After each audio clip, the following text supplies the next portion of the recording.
मित्र नमस्कार. तुम्ही पाहताय आकार DG9 आणि मी अर्थात प्रभाकर सूर्यवंशी. आज एका वेगळ्याच ठिकाणी मी आलोय. त्यामागचं कारण सांगतो तुम्हाला जर कल्पना आहेच की आपल्या आकार परिवाराच्या माध्यमातून आपण नाशिकच्या पेठ तालुक्यातल्या आदिवासी पाड्यांसाठी काम करतो. तर हे काम करताना मला जे अनुभव येतात त्या अनुभवावरून मला नेमकी या समाजसेवेची जी काही हौस आहे ना ती फिटल्यासारखी वाटते अक्षरशः.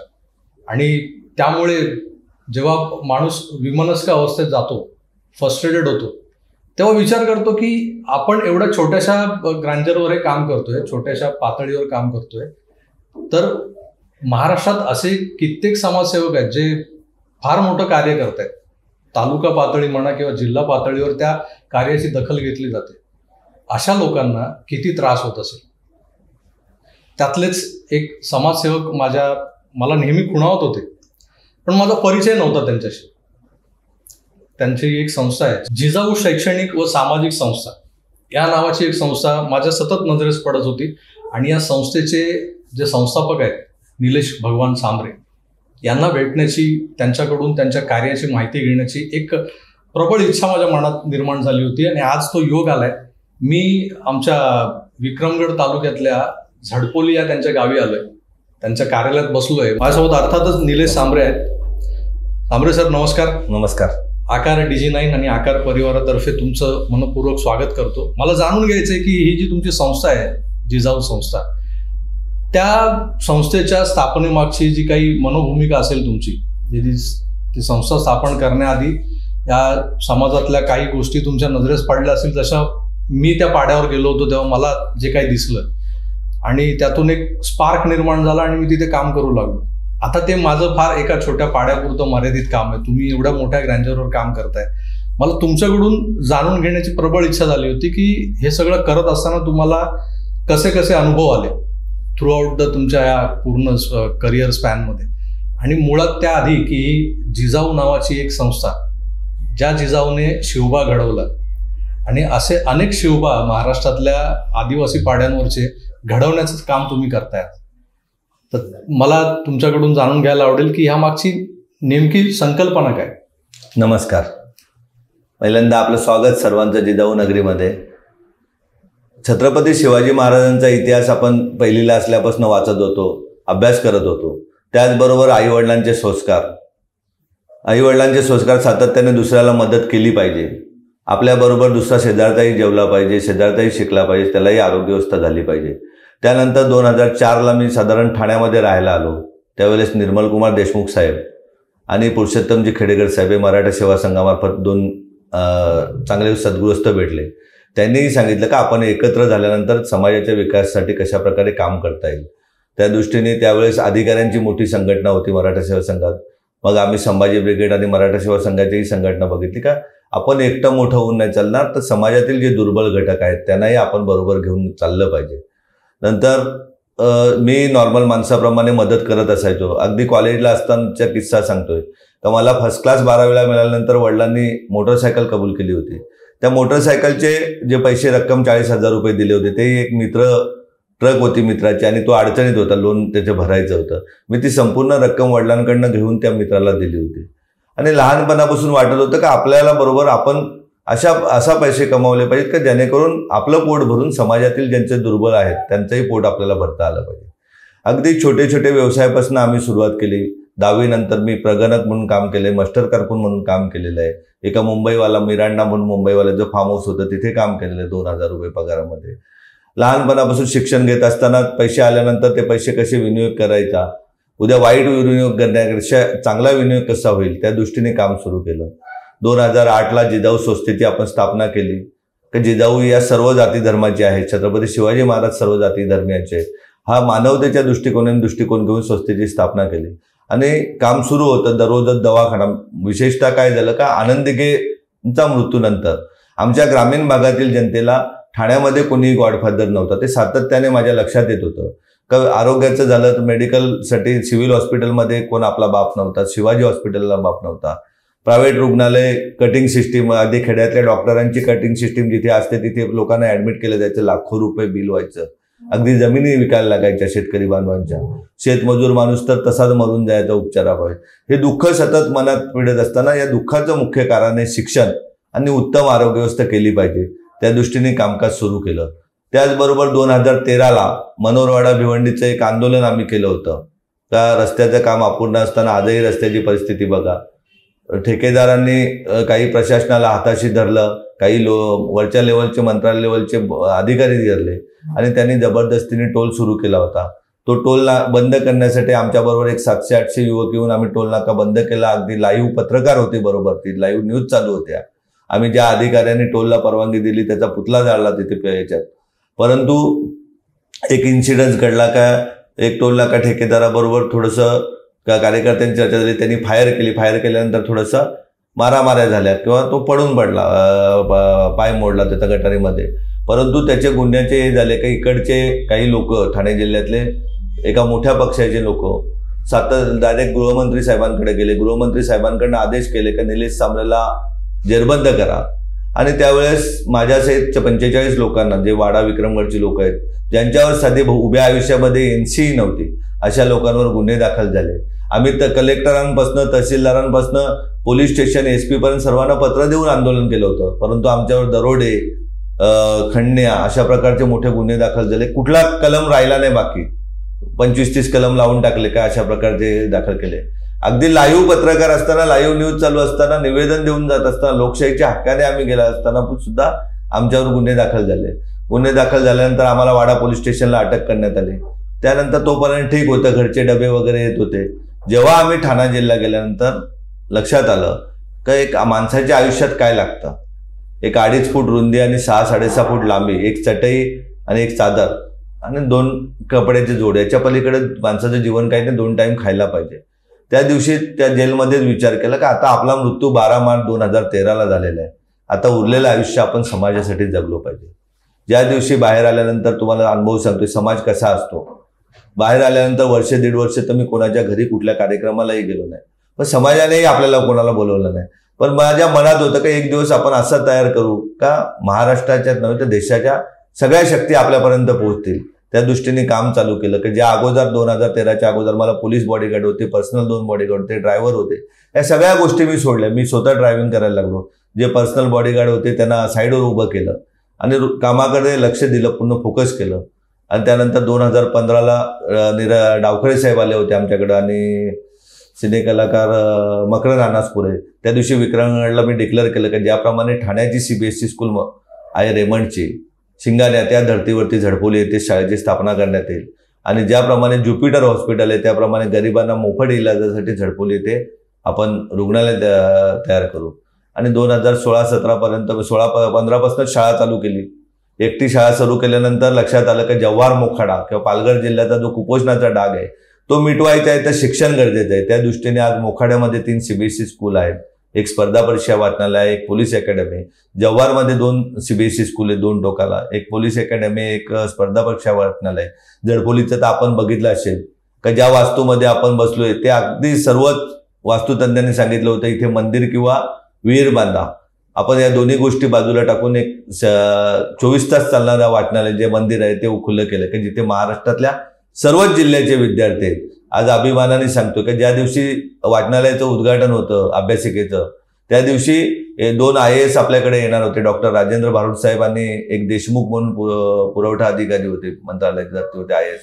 परंतु काही लोकप्रतिनिधींनी त्यांना फोन करून सांगितलं, त्यांच्या PSने फोन करून सांगितलं का तुमच्या विरोधात, आमच्या साहेबांच्या विरोधात निलेश सांबरे उभे राहणार आहेत. आता तसं पाहिलं तर ST आरक्षण आहे, माझं उभं राहण्याचा काय संबंध. ते बिचारे आले नव्हते. तेव्हा त्याच वेळेस तुमच्यासारखे एक पत्रकार होते, त्या पत्रकारांनी भाषणामध्ये सांगितलं काय काळजी करू नका निलेश भाऊ, एक वेळ असा येईल की इथनंच अनेक अधिकारी निर्माण होतील. आणि ते दिवस सुरू झालेले आहेत. आपण बघितलं असेल की ज्याला आई वडील नसलेला स्वप्नील मानेसारखा मुलगा इथनं IAS झाला, आज IPS ऑफिसर म्हणून रुजू झाला. परवाच्या MPSCच्या रिझल्टमध्ये जे आम्हाला अपेक्षित होते त्याप्रमाणे किमान 9 ऑफिसर आपल्या या वाचनालयातून घडले गेले, अभ्यासिकेतून घडले गेले. मला त्या मुद्द्याकडे यायचं आहे, पण असं झालं की आता मी तुम्हाला एक प्रश्न विचारला आणि तुम्ही एका दमात सगळं तुमचा प्रवास सांगायला सुरुवात केली. आंदोलनातून तुमचा प्रवास खरं तर सुरू झालाय. हो बरोबर. आंदोलनातून हे उभं राहिलेलं नेतृत्व आहे. पण ह्या सगळ्या गोष्टी तुम्ही केल्यात, म्हणजे अगदी आता आपण तुमच्या हॉस्पिटल संदर्भात बोलतोय, किंवा तिथे जी अंध मुलांसाठी आणि मतिमंद मुलांसाठी एक शाळा कम वसतिगृह, दुसरी एक शाळा सोबतीला जी आहे ती CBSE स्कूल आहे. म्हणजे तुमच्या मनात या सगळ्या गोष्टी आल्या, पण हे सगळं करताना ना म्हणजे एक प्रांजळ प्रश्न आहे की या सगळ्या गोष्टींसाठी आर्थिक जी बाजू असते ती मजबूत असावी लागते. तुम्ही एक सामान्य कुटुंबातले तरुण युवक, तुम्हाला काहीतरी करावंसं वाटलं, तुम्ही त्या आंदोलनात सहभागी झालात. समाजासाठी केलेलं आंदोलन होतं, पण त्यात तुम्हाला अटक झाली. अटक झाल्यानंतर असं झालं की ज्या समाजासाठी आंदोलन केलं तोच समाज तुमच्याकडे वेगळ्या दृष्टीने बघायला लागला, आणि वर्षभर तुम्ही जसं काही वाईट टाकल्यासारखं तुम्ही ते आयुष्य ते वर्षभर. समाजाचा एक कार्यक्रम झाला होता वाड्याला, कुणबी समाजाचा, मी कुणबी समाजाचा आहे. त्या समाजाच्या पत्रिकेमध्ये मुद्दामून माझं नाव टाकलं नव्हतं, आणि माझ्या मेवणे जे माझ्याबरोबर जेलला होते त्यांचं नाव टाकलं होतं, माझा चुलत भाऊ त्याचं नाव टाकलं होतं. अशा प्रकारे हिणवण्याचा प्रयत्न केला होता. तसंही झालेलं आहे तुमच्याबरोबर.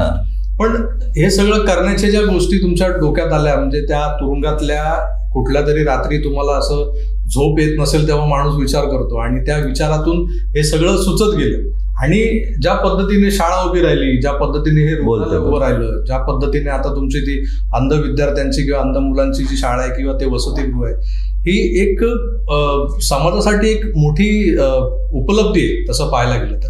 हे सगळं करताना मूळ जो मी तुम्हाला जो विषय विचारला, आर्थिक बाब, ती कशी काय तुम्ही जुळवाजुळव?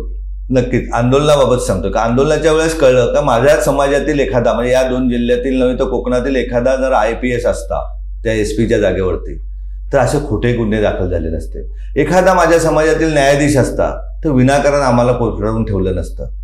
कितीही पॉलिटिकल दबाव आला तरी जे सत्य होतं का आम्ही सगळे निवेदन देऊन गेलो होतो, परंतु आपला अधिकारी नसल्यामुळं ही परिस्थिती जाणवली ना. पण त्याच्यानंतर वाटलं का आपल्याला आपले अधिकारी तयार करायला लागते. आपण सरकारला दोष देऊन नाही चालणार, आपली पण जबाबदारी आहे की आपण केलं पाहिजे. आणि एक अधिकारी तयार करण्यासाठी हे भ्रष्टाचारातून आलेल्या पैशातून अधिकारी होता कामा नये, किंवा वर्गण्या घेऊन त्यांच्याकडे. गरिबांची मुलं शिक्षण झालं पाहिजे, आणि गरिबांची मुलं अधिकारी होतील तेव्हा न्याय समाजाला मिळणार आहे. त्या दृष्टीने आपला व्यवसायाकडे लक्ष दिलं. व्यवसायाकडे आज तुम्ही बघायला गेलं तर माझा व्यवसाय कन्स्ट्रक्शनचा व्यवसाय. कन्स्ट्रक्शनचा व्यवसाय करत असताना निव्वळ काम घेणे आणि काम करणे असं नसतं. अगदी रिफायनरीत जाणारी गाडी माझीच असते, त्याच्यामुळं माल मला प्युअर येतो. क्रशर्स आमच्याच आहेत, त्याच्यामुळे तिथनं क्रशमध्ये कुठलीही चोरी होत नाही, किंवा दगडही आपलाच आहे, त्याच्यामुळे ते पैसे 2 पैसे वाचतात. रेडीमिक्स प्लांटही आमचेच आहेत, त्याच्यामुळे जे बाहेरचा माणूस 10-20% पैसे कमावणार असतो ते पैसेही आम्ही संकलित करतो. डांबर प्लांटही आमचेच आहेत, त्याच्यामुळे तिथेही 10-20% कोणी पैसे करण्याची गरज नाही. जास्तीत जास्त रॉ मटेरियल हे आमचंच असतं. बऱ्यापैकी नातेवाईक किंवा आपल्या जवळचे कार्यकर्ते मंडळी साईडवर असतात, त्याच्यामुळे ते काळजी करतात. अगदी तुम्हाला कल्पना नसेल, 2013 नंतर वडील सकाळी 5 वाजता प्लांटवर जायचे, मी 7 वाजता जाऊन पोहोचायचो. मी ठाण्यावर यायचो 7 वाजता, म्हणजे वडील कंटिन्यू 5 वाजता प्लांटवर जाऊन प्लांट चालू करायचे. मी स्वतः 7 वाजता पोहोचायचो, आणि सकाळी 7 वाजल्यापासून रात्रीपर्यंत म्हणजे एक 15-16 तास आम्ही घरातील पहिल्यांदा आई वडील मी काम करायचो, आता मुलगा काम करतो, जेणेकरून आणि सामाजिक क्षेत्रात बहिणी काम करतात, पण तेही काम 15-16 तासात. म्हणजे रोजचं आता नवरात्री चालू आहे, आम्हाला 3 वाजतात, कोणाला काय 3च्या आतमध्ये आम्ही काय घरी येत नाही. का जे काम करायचं ते समाजाला देणं आहे त्या दृष्टीने आपण काम करतोय, आणि एवढी मेहनत करतोय आम्ही सर्व लोक, काटकसर करतोय.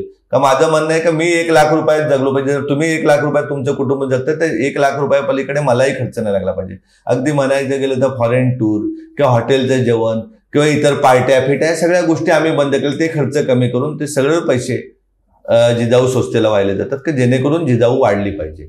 आणि आपण बोलत बसायचं प्रत्येक वेळेस का बाबा या सीएनी फसवलं, या वकिलांनी फसवलं, या न्यायाधीशांकडे आपल्याला न्याय नाही मिळाला, या अधिकाऱ्यांनी न्याय दिला. ते रडत बसण्यापेक्षा माणूस स्वाभिमानाने जगला पाहिजे आणि आपली यंत्रणा तयार झाली पाहिजे, त्या दृष्टीने जिजाऊ काम करतात. आज तागायत कुठल्याही वर्गण्या घेऊन, कुठल्याही देणगी देऊन कुठलंही आंदोलन किंवा कुठलंही सामाजिक काम टिकत नाही. ते दुसऱ्याच्या पैशावर असल्यानंतर वेळ आली तर त्याप्रमाणे दिशा द्यावी लागते. त्यासाठी आपल्या मेहनतीचे पैसे आहेत, ज्याचा अगदी टॅक्स भरून आपण वापर करतो, त्याचा आनंद आपण समाजाच्या हितासाठी घेण्याचा प्रयत्न करतो. तर तुम्हाला जेव्हा गरज लागली की आपण कुठेतरी अडचणी येतो या गोष्टींमुळे, तर ही सगळी यंत्रणाच बदलायची, हा जो विचार तुमच्या डोक्यात आला, त्यातून तुम्ही UPSC MPSCचे वर्ग सुरू केले. आता आपण ज्या वास्तूत बसलोय ती वरती जे वाचनालय अभ्यासिका आहे तिथे भविष्यातले IAS सुरुवात झालेले आहेत ना घडतायत. आणि तुम्ही मगाशी म्हणाल तसे 2 IAS ऑफिसर, IPS ऑफिसरही तयार झाले. 9 डेप्युटी कलेक्टर परीक्षा आता मेन पास झालेले. क्या बात आहे. म्हणजे हे सगळं म्हणजे एक नवी पिढी, एक नवा प्रशासकीय अधिकाऱ्यांचा एक मोठा वर्गच तुम्ही निर्माण करताय. त्याचबरोबर तुम्ही सामाजिक जाणीव जपून तुम्ही रुग्णालय सुरू केलंय. अंध विद्यार्थी आणि मतिमंद हा जो काही घटक आहे समाजातला, तो दुर्लक्षित घटक आहे आणि त्याच्याकडे तुम्ही खास मायेनं बघताय.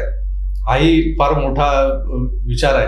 आणि ह्या सगळ्या गोष्टी सुचत असताना तुम्हाला कधी तुमच्या घरच्यांकडून म्हणजे आई वडिलांकडून काय प्रेरणा मिळाली?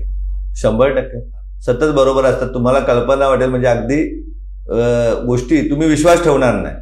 अगदी दिवाळी राहू दे किंवा कोविड काळामध्ये कुठलाही सण राहू दे, सर्व मुलं, मी जरी ठाण्याला राहिलो तरी आई वडील घरी जेवायला आणून, MPSCचे 200 मुलं असतात आपल्याकडं, 200 मुलांना आई जेवण बनवून जेवायला देते सणवाराला.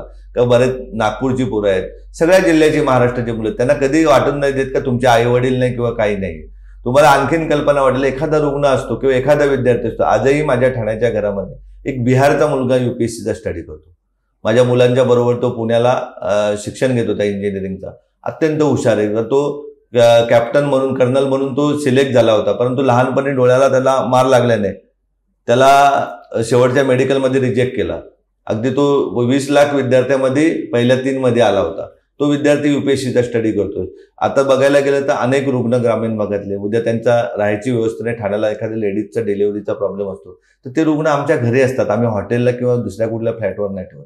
कारण जे करायचं ते हृदयापासून करायचं आणि इकडे एक तिकडे बाहेर असं नाही करायचं, मनापासून केलं जातंय. आता आज एकूणच आपला विक्रमगड, जव्हार, वाडा ह्या सगळा एक पालघर जिल्हा म्हणा, ठाणे जिल्हा म्हणा, इथे जिजाऊ संस्थेचे असे किती हब्स निर्माण झाले? म्हणजे वेगवेगळ्या ठिकाणी तुम्ही असं काही संस्था निर्माण करून ठेवल्यात का? नक्कीच. कमीत कमी 3000 शाखा असतील आपल्या गावपाड्यावरती. आणि प्रत्येक गावामध्ये, काल मुरबाडची लोक आली होती एका सोनाळे गावची म्हणून, ते बोलले की आमच्या गावात 70 ऑपरेशन झालेले आहेत, पोलीसमध्ये 1 लागलेले आहेत, 2 विद्यार्थी फायर ब्रिगेडमध्ये लागले जिजाऊने. अशा प्रत्येक गावामध्ये रेकॉर्ड झालेले. आम्ही काय करू नाही सांगत, पण एवढं नक्की सांगतोय का एक दिवस असा येईल लवकरच का पंतप्रधान कार्यालय चालवायला PMO मध्ये आपले जिजाऊचे विद्यार्थी असतील. सुप्रीम कोर्टाचा जज आहे तो इथला आदिवासी खेड्यापाड्यावरचा विद्यार्थी असेल तर तो सुप्रीम कोर्टाचा एक जज म्हणून नोकरी लागेल आणि वयाच्या 40-45 वर्षी तो चीफ जस्टिस म्हणून काम करेल, की जेणेकरून आदिवासी भागात येणाऱ्या प्रकल्पावर, आदिवासींवर होणाऱ्या अन्यायावरती किंवा बहुजनांवर होणाऱ्या अन्यायावरती तो ताटमानेने कुठलाही दबाव आला तरी बळी नाही पडणार. समाजातला जो शेवटचा घटक असतो त्याचा उदय व्हावा किंवा त्याची उन्नती व्हावी, ही अंत्योदय योजना जी चालवली जाते ती कागदावरच आहे. बरोबर. त्या अंत्योदय योजनेबद्दल किंवा एकूणच या अंत्योदय संकल्पनेबद्दल आपण नेहमी बरोबरून बोलतो, पण खरी अंत्योदय जी काही संकल्पना आहे ती तुम्ही या सगळ्या खेड्यापाड्यात. नक्कीच. परवाच्या रिझल्टमध्ये आपल्या इथले ललित मावले, ज्याला वडील नाहीयेत, कल्पेश भावर आणि विशाल दिवा, हे 3 आदिवासी विद्यार्थी MPSC क्लास 1 पास झाले. त्या ललित मावलेची तर स्टोरी आपल्याला माहिती, कल्पना नसेल का तो जव्हार वाचनालयात अभ्यास करायचा. त्याचे वडील नव्हते, त्याचे जेवणाचे प्रॉब्लेम, त्याला तिथे नोकरी देऊन त्यांनी अभ्यास केला का जेणेकरून त्याला कोणासमोर हात पसरायला नाही लागला पाहिजे. स्वाभिमानाने माणूस जगला पाहिजे, अशा प्रकारची जिजाऊची धारणा आहे. प्रत्येक माणूस हा स्वाभिमानाने जगला पाहिजे, लाचार होता कामा नये. तुमच्या या आता झडपोलीच्या रुग्णालयात मी फेरफटका मारला, तिथे मी काही गोष्टी पाहिल्या. बेसिकली हा जो काही परिसर आहे जव्हार, वाडा, मोखाडा, विक्रमगड, तिथे आरोग्य सुविधा म्हणजे आदिवासी पाडा म्हटलं की आरोग्य सुविधांची वानवा असते. आज तुम्ही एवढं मोठं सुसज्ज असं इस्पितळ उभं केलंय, तर या इस्पितळात जे काही रुग्ण उपचार घेतात ते अगदी नाममात्र दरात आणि बहुतेक मला वाटतं सगळ्या सुविधा मोफतच त्यांना दिल्या जातात. हे सगळं तुम्ही कसं काय मॅनेज करता? त्याबाबत ती सेवा आहे ना सर. सेवा करताना त्याचं मूल्य कशातच नसतं. आपण बघितलंय महाराष्ट्राचा इतिहास आहे. तुम्ही वसई विरारवरून आलेले आहेत. आज जिल्ह्यामध्ये कोविड काळामध्ये मी फिरत असताना बघितलं आपल्या जिल्ह्यामध्ये रुग्णालय नव्हती. अगदी वसई महापालिकेकडेही रुग्णालय नव्हतं. पण त्यावेळेस आम्ही इथे कोविड सेंटरही सुरू केला होता. आणि जी सेवा आहे आज आपण तुम्ही रुग्णालयात बघितलं असेल की एक 10 वर्षाचा मुलगा आहे जव्हार तालुक्यातील बाळकापरा गावात, 2 किडन्या फेल्युअर आहेत, हार्टचा त्याचा प्रॉब्लेम होता. त्याला गेले 2 महिने झालेत आपले डॉक्टर मुंबईच्या सगळ्या हॉस्पिटलच्या डॉक्टरांचा सल्ला घेऊन त्याला बरं करण्यासाठी प्रयत्न करतायत.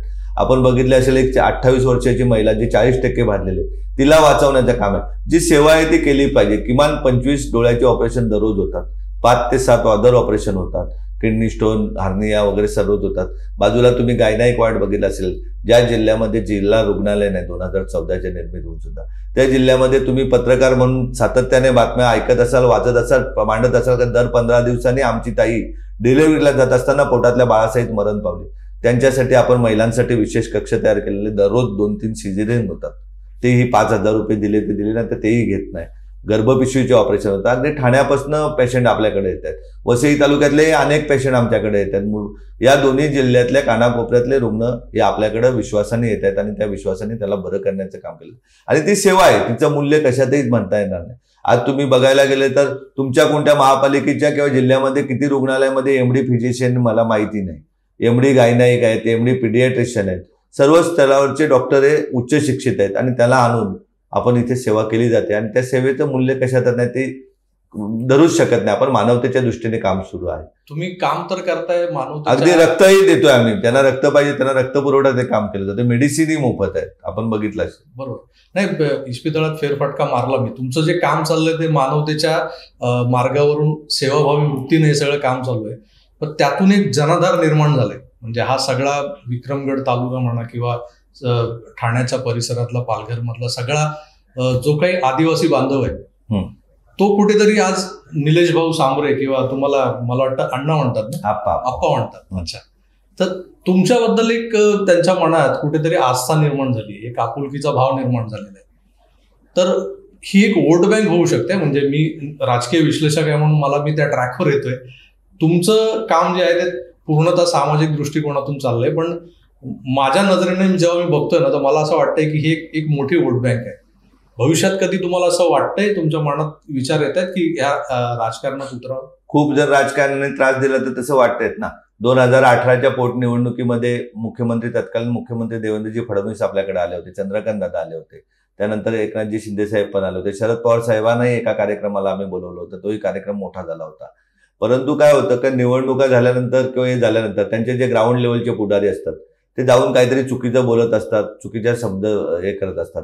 आज जाऊन लोक हे नाही सांगणार का मुंबई महापालिकेमध्ये 107 फायर ब्रिगेडमध्ये अधिकारी हे जिजाऊचे लागलेले आहेत. मुंबई पोलीसमध्ये 188 पोलीस हे जिजाऊचे लागलेले आहेत. एका वर्षभरामध्ये हजारोहून जास्त अधिकारी निर्माण झाले. ते कोण चांगलं जाऊन नाही सांगत का जिथे 24 तास इलाज केला जातोय, मेडिकलचा इलाज केला जातो, जिथे इयत्ता 9वी पासून जेई नीटचे क्लासेस घेतले जातात, त्यासाठी IIT टीचर आणलेले आहेत. जर आम्हाला IITला विद्यार्थी पाठवायचे तर त्याच दर्जाचे टीचर आणलेले, म्हणजे एका टीचरची फी महिन्याला 3-3 लाख रुपये असेल असे टीचर आणलेले की जेणेकरून गरिबांच्या मुलांना, ज्याप्रमाणे श्रीमंतांची मुलं नर्सरीपासून क्लासेस असतात, पण आम्ही 9वी पासून जेई आणि नीटची तयारी करायला लावलेली आहे. स्पर्धा परीक्षांचं फाउंडेशन 9वी पासून सुरू केलेलं आहे. CA व्हावेत, समाजामध्ये आपले वकील होऊन जजेस होत, त्याचं फाउंडेशन आम्ही 9वी पासून सुरू केले. का वयाच्या 21व्या वर्षी आमचा विद्यार्थी टॉपला देशामध्ये झाला पाहिजे हे कोण चांगलं जाऊन नाही सांगत. किंवा अंध मतिमंद मुलांबाबत आपण बोललात, तिथे देवाचेच रूप आहेत. त्यांच्यातील 4 मुली या आपल्या स्पर्धा परीक्षेचं शिक्षण घेत आहेत. त्यातली एक मुलगी देसले म्हणून, कविता देसले म्हणून MPSCची मेनही पास झालेली आहे. दुसऱ्याही 3 मुली घेतात. एक आशा नावाची मुलगी MPSCचं शिक्षण घेते. तिला घर नव्हतं, तिला घरही जिजाऊने दिलं. आपण मध्ये वाचण्यात आलं असेल का पडगाव भागामध्ये एक 84 वर्षाचे आजोबा जेव्हा या वादळामध्ये घरं उद्ध्वस्त झाली, त्याचं उद्ध्वस्त झालं होतं. 84 वर्षाचे आजोबा ज्याला कोणच नाही, त्यालाही घर बांधून जिजाऊने दिले. आपण बघितलं असेल तर आमच्या डहाणूच्या एका सरपंच ताई, त्यांची मोठी ग्रामपंचायत आहे, तिला घर नव्हतं, तिलाही घर बांधून दिलं. कारण जेणेकरून आपला माणूस लाचार होता कामा नये. ते चांगल्या गोष्टी कोण मांडत नसतात. स्थानिक लेवलला काय असतं, राजकारण सांगितलं का पैसे येणार, पैसे कसे खायचे गाव लेवलला, तालुका लेवलला, जिल्हा लेवलला पुढाऱ्यांचं ठरलेलं असतं. आणि त्यासाठी चांगलं नेतृत्व की चांगला माणूस पुढे येऊ नये म्हणून ते दाबण्याचा प्रयत्न करतात. मग त्यांचे नेतेही त्या दृष्टीचे असतात. दाबा, करा खोट्या पोलीस केसेस, धंद्यामध्ये कुठेतरी त्रास द्या, इकडे त्रास द्या. जेव्हा यांचा खूप त्रास एका लेवलला होईल त्यावेळेस नक्कीच विचार केला जाईल की आपल्याला ज्याप्रमाणे प्रशासनाची यंत्रणा बदलायची त्याप्रमाणे आपल्याला सरपंचापासून तर सर्वच लोकप्रतिनिधी बदलले पाहिजेत. स्वतःचा पोट भरण्याची कंपनी करण्यापेक्षा समाजसेवेचं ते साधन आहे अशी माणसं, चांगली माणसं आपण त्याच्यामध्ये घालू. नक्कीच राजकारणासाठी चांगली लोक असतील, चांगली व्यक्ती असतील तर त्यांच्या पाठीमागे आपण उभे राहू. आणि आपण तर बघताय आपलं दुर्भाग्य काय पालघर ठाणे जिल्ह्याचं, का एखादा लोकप्रतिनिधी झाला का किती पैसे, कसले पैसे खाऊ हात त्याला विलात पडतोय. तो समाजाकडे बघत नाही, कोणाच्या दुःखाकडे बघायला वेळ नसते. कुठले कुठले व्यवसाय करू, तुम्हाला तर नवल वाटेल. एका लोकप्रतिनिधी गंमत मी ऐकली तर वाडा MIDC मध्ये स्टील जे असतं त्या स्टीलमध्ये कंटेनरमधून स्टील चोरीचा जो बिझनेस चालतो त्याच्यामध्ये त्याचे नातेवाईक पार्टनर आहेत. तर यांना कुठेतरी आपल्याला छेद द्यावा लागेल आणि ते छेद देण्यासाठी नक्कीच आपण राजकारणाचाही विचार करू. तर मित्र, आपला माणूस जगला पाहिजे ही एक संकल्पना. त्याच्या आधी मी अंत्योदयाबद्दल म्हणालो की अंत्योदय जी संकल्पना आहे ती संकल्पना या सगळ्या समाजाच्या हिताच्या संकल्पना आहेत आणि त्याच संकल्पना घेऊन निलेश सांबरे आज झगडत आहेत, समाजासाठी झगडत आहेत. त्यातून जर आपली यंत्रणा बनवायची असेल, आपली यंत्रणा उभी करायची असेल तर त्यासाठी त्यांचे जे प्रयत्न सुरू आहेत अगदी तळागाळातून सुरू आहेत. योग्य ते प्रशिक्षण, त्यांना योग्य तो शिक्षणक्रम दिला जातो आणि त्यानंतर जी तरुणांची पिढी निर्माण केली जाते त्यातून आपली पुढची प्रशासकीय अधिकाऱ्यांची एक फळी निर्माण होते. आज IAS IPS ऑफिसर निर्माण करणं, एक सजग आणि सुजाण नागरिक निर्माण करणं हे एक मोठं पुण्याचं काम निलेश सांबरे करतात. त्याचबरोबर आदिवासी बांधवांसाठी वैद्यकीय सुविधा म्हणा, शिक्षण म्हणा, या सगळ्या गोष्टींकडे त्यांचं लक्ष आहे आणि त्यातूनच आपण अपेक्षा करूया की एक चांगला लोकप्रतिनिधी या विभागातून तयार होतोय.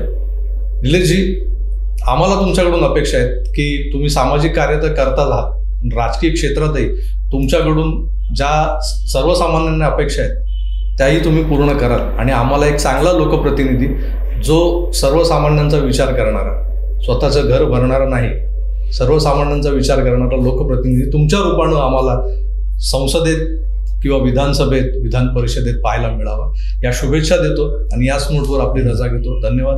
नमस्कार. मित्रांनो, नमस्कार.